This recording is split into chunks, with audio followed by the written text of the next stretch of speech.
What's up, y'all? What's up? Welcome into WildUte University. I am your dean, the WildUte, and I have with me today Professor Nathan Bomb3r. How you doing, Professor I'm doing Brown? good, Ute. How are you? I like that. The professors makes me sound prestigious. I like that. Nathan Brown just sounds like a professor name too, so Okay, love it, love it. I'll Hey, go we've got for a it. great episode on tap today, y'all. So we're going to dig into two expansion candidates that have been kicked around for the Big 12, and that is the UConn Huskies and the Syracuse Orangemen, or the Orange here. So really the Northeast quadrant. You can call them basketball schools, you can call them whatever you'd like. But really, at the end of the day, we're talking about really the last seats on the bus for the Big 12. What do you think about that, Nate? I think that's where we're going to end up. Yeah, I mean, it's consolidation, law of conservation. Everything gets smaller, tighter, and eventually that's what's going to happen with the Big 12. It just depends what number they want to finish at. It's really going to dictate where those last seats are at. Yeah, so let's take a look at these guys, okay? Here we go. Let's jump into it, y'all. We'll see how the UConn Huskies and the Syracuse Orange fit in the Big 12 puzzle. That we're going to put them through the Big 12 realignment model here. And as you know, if you've watched the WildUte University videos before, the methodology here for the Big 12 model is based on 6 criteria, as listed and shown on the screen: football history, brand quality, basketball history, which is incredibly important for Big 12. These schools come into play big time in that metric. Football viewership over the last 7 years, market size, and then brand upside. So let's dig into the first criteria here. Football history. Okay, so we kind of have a polar result here. With Syracuse Wow. actually showing up really well in football, like 4th in the football history here. Look, Syracuse showing out 22nd in all-time wins, 7 weeks historically at number 1 in the AP poll, a national championship, and a Heisman. That spits out over the course of the life of the program in the 4th position, stacking them up to Big 12 teams and UConn too. So what do you think about the Orange? I know they're prestigious. They've been around for over 100 years playing football. Doesn't surprise me with the total number of wins. It's similar to West Virginia. You know, west to east, they're always going to have more games under their belt. When was the national championship? What year was that? Oh my gosh. Like in the Seriously, that was a 30s? long time ago. That was Okay. a long time ago. So I would say their history is extravagant. I would say their recent history has not been great. So Yeah, their recent history has not been great. I yeah, mean, Syracuse hasn't been a major bowl game probably since Donovan McNabb was there in the late 90s. yeah, that's Played rough. K-State in like the Fiesta Bowl in like 97, and that Yeah. might have been one of their last big appearances. It's been a long time, but in ancient history, they were a power, actually, that Syracuse. So there's those numbers are still showing out within historical totals, although that's been down for the last 20 years for the Orange. And then looking at the Huskies here, so not surprising. No, not at all. And again, they've shuttered their football program before, brought it Yeah. back. Now, in my opinion, I know we're going to go through the model, but in my Mm-hmm. opinion, they just need to make an institutional decision. Do they want to be the best basketball brand in the country, which they could be, or do they actually want to play in the football realm and bleed those resources? We know how difficult it is to succeed at one sport in what is professional college football. Doing 2 sports, basketball and football, it like there's 20-25 brands that can do it. It's extremely hard. So it just depends where you put your value. Exactly right. 18 out of 18. It's an ugly picture right there for the Huskies. This is a polar candidate, though. You'll see that they're up and down in a lot of metrics, which Yep. makes them really confusing and perplexing to kind of evaluate as an expansion candidate. But let's move on. This isn't surprising, knowing the Huskies' lackluster football program, like you mentioned, Nate. All right, so let's look at some brand quality metrics here. So Syracuse is a private school. So Syracuse, as far as getting any type of licensing ad revenue, looking at their financial picture, we don't have access to it. It's kind of like BYU's or Right. TCU's and Baylor's. Yep. So unfortunately, can't really dig in too deep in everything at Syracuse. But the UConn Huskies, at number 3. So Yeah, you're that's looking at like corporate sponsorship, licensing, and ad. They right. are making grundles of money. That brand is making grundles of money. third in the Big 12. Wow. Yeah, Like, it is crazy. like we're talking like the UConn sponsorship in like corporate sponsorship revenues are like over $20 million a year in that realm, which is just that's massive. And But so but let me ask you a somebody's willing to question. pay for it. What Like, does that do for the conference though? Right? It's a conference yeah, decision. That's great that they're making money, but what are they doing for anybody else? Right now they're independent in mm, football, right? So right. I just don't. You're right. It's amazing and that's fantastic, and I'm glad they're making a lot of money. But what have you done for me lately? How does that help BYU? How does that help Utah? How does that help the Big 12? That's a great point. And you have to think that all this brand quality money, the sponsorship money, is coming from the basketball side, right? Of Just to be course, aligned with the yeah, basketball team. And you got the Huskies men's team, the national champions, and then the women's team too. So like, their absolutely, basketball is like best in the business and stuff. What that does though, it shows you where companies are willing to put their money. And so to align with a brand, and that brand is connective tissue to a conference too. And so you're tying yourself with the brand and at the conference level and everything. So it looks good at the conference level if sponsors are willing to buckle up a lot of money for your logo and everything, because it right. shows that you are someone to be sought after and attractive. And it just shows how valuable your brand really is and stuff when you stack it. As far as Basketball is yeah. 20% though, right? Football Mhm. is 80%. And BYU plays, let's just assume BYU is playing UConn and Provo. BYU is going to have their built-in fan base that's nationwide, but who's going to be watching for UConn, right? So I don't know that helps BYU to make a bunch of money in Mm. advertising because nobody's watching the game outside of BYU fans. That's pretty tough to sell. If I was sitting, in Dallas right now with Brett Mhm. Yormark, they need to make a decision. Are they going to dabble in football, or are they going to actually go full bore? Yes, and we will talk about that very soon. That's a great point too.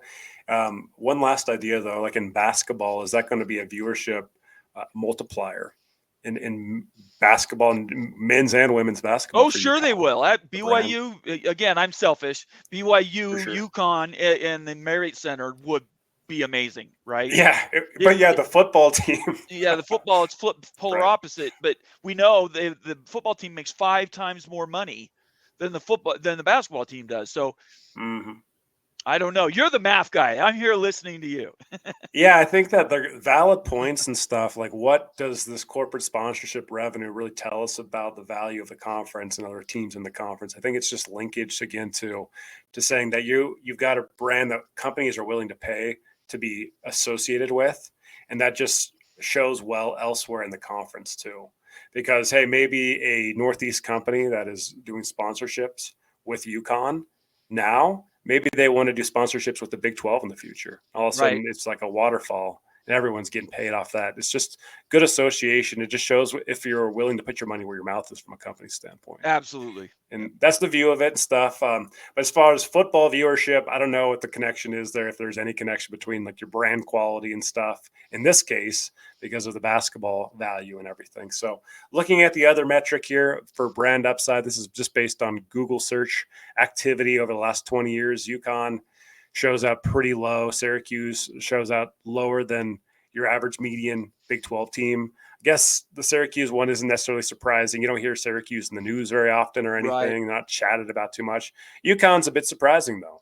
I would They've agree made with some that. runs, Yep. and you got to ask yourself really like, are people talking a lot about basketball online and searching about basketball stuff versus football stuff too, right? With Yeah, something I like that, I just don't know. I mean, right? when we started our channel, what we said we were going to focus on one thing. It was either going to be football or basketball. We weren't going to do Hmm. both. And I think that was a smart decision from a business standpoint. I look at this the exact same way. If you're the conference, where do you put your money? Where do you put your time, your resources? So that's Exactly. that's So that's crazy. again, like we're just seeing like up and down, up and down. Yep. UConn showing like a really good or really bad. And let's move Yep. on here.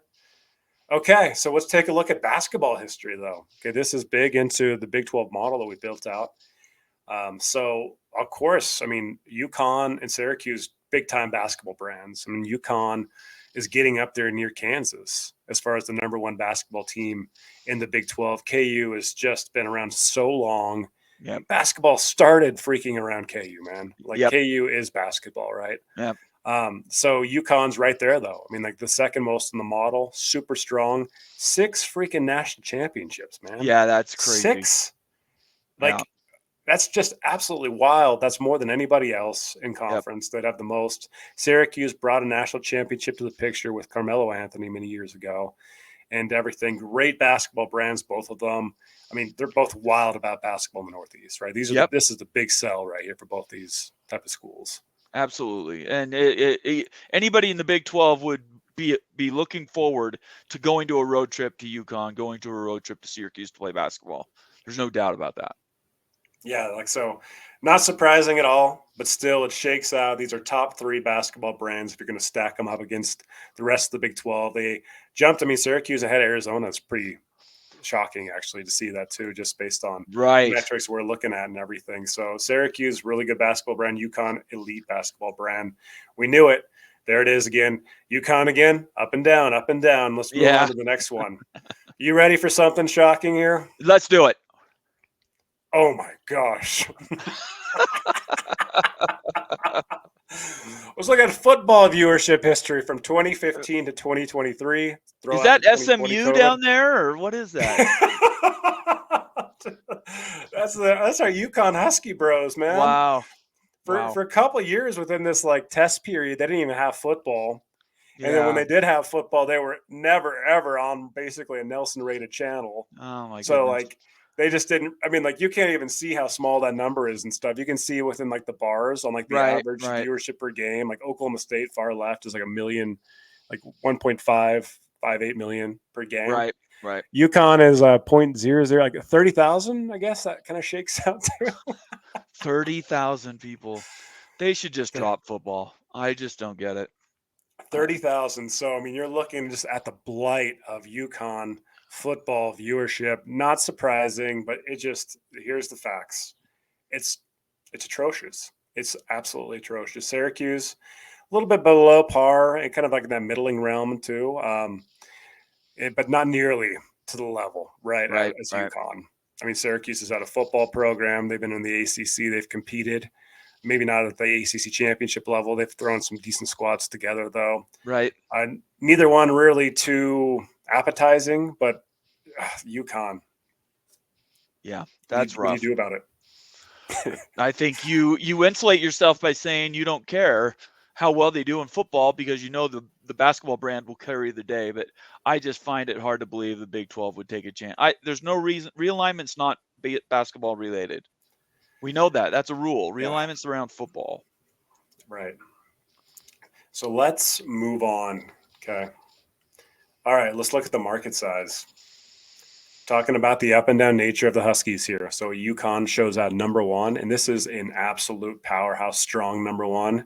Right. Absolutely. It's not even close because DMAs per Sports Watch Media Associations, UConn gets 3 massive DMAs, and that's including New York City, the Boston DMA, and also the Hartford, Connecticut DMA. That's crazy. So you're just absolutely stacking DMA on DMA for UConn relation. And like, it's so big. UConn's DMA size per Sports Watch Media is 3 times the size of Dallas and TCU. So this is the thing we talked on the show the other night. DMA by itself, to me, means absolutely nothing if you don't have an engaged fan base just dripping up everything you put out, sports related. So it doesn't. I don't care if they have the New York market, and that's not even that good of the thing anyway because nobody watches football in the Northeast. They watch 30,000 per game. Yeah, UConn football. I think they're all sort of red herrings out there. I don't think the DMA value for each of those matters at all. It's a good point and everything for media companies. It still matters because it's opportunities, right? Like it's viewable opportunities in market. So say like, hey, maybe that does factor into basketball viewership more and stuff with like UConn. But for Syracuse, say Syracuse like is in the New York market. Syracuse is getting New York City and also the Syracuse market, which is like upstate, like up Right. north New York. Right. So you're getting in that second strongest DMA. You're basically redundant DMAs here with that New York City market. So Right. really, one of the big takeaways from this whole thing is you don't need both these schools. If you're gonna grab one of them, you get one of them, and you're good. You don't need both of them.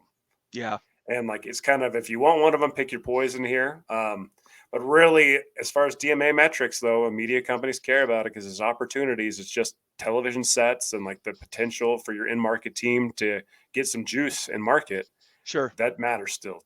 And so in the WildUte University model, market size factors in 10% of the overall model weight.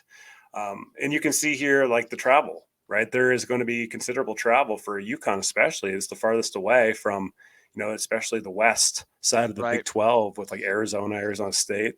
A lot of miles to travel to get to the center of the Big 12, where Oklahoma State's right next to them, extra marks the spots to the center of the Big 12. So a lot of travel costs for them and others going up there too. That's something to consider. Okay, we've talked about a lot. I'm curious, before we actually show the overall, what your Uh-huh. thought is. How's it going to spit out? I think Syracuse by a mile, primarily because they do have a football brand. If UConn even had a Syracuse level football brand, they'd be in the upper edge, right, of the Big 12. But Yeah. because they don't, I don't even think. I think Texas Tech wants to be a football conference. I think Iowa State wants to be a football conference. Mhm. I cannot see them voting for a basketball ad only, which is the only thing UConn is good for. I would not let them bring a football team into the conference. So if you get them by themselves as a basketball brand, UConn's number one. But barring that future eventuality, I would say Syracuse would be the pick. Let's jump over to the overall area here. This is some crazy stuff, Bomber. This is some crazy stuff here. Right. Okay. The 2 and 4 spots in model. We talked before, you don't need both these schools. If you wanted one, you choose one. Okay.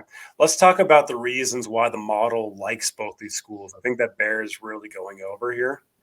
So for Syracuse, let's look at Syracuse and do a quick summary. So football history, they scored fourth. Really good score in football history based on a lot of their more old football history with their national championship and everything else. But that's all getting included in. They score well in that metric. Football viewership, Syracuse below average.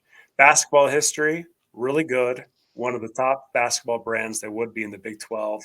As far as brand metrics, we didn't have a rating for them. They were private schools, so we give them an average, clear average rating.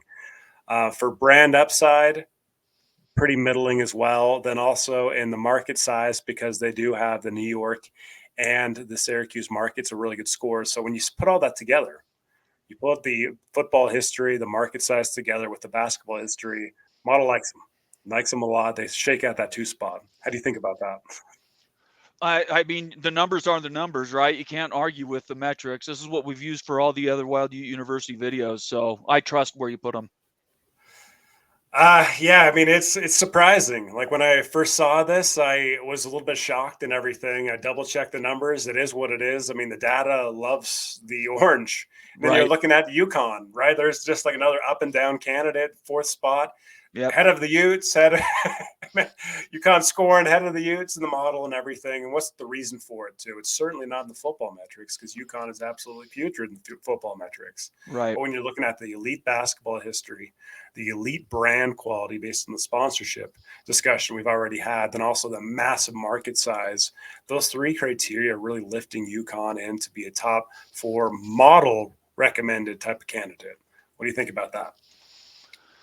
At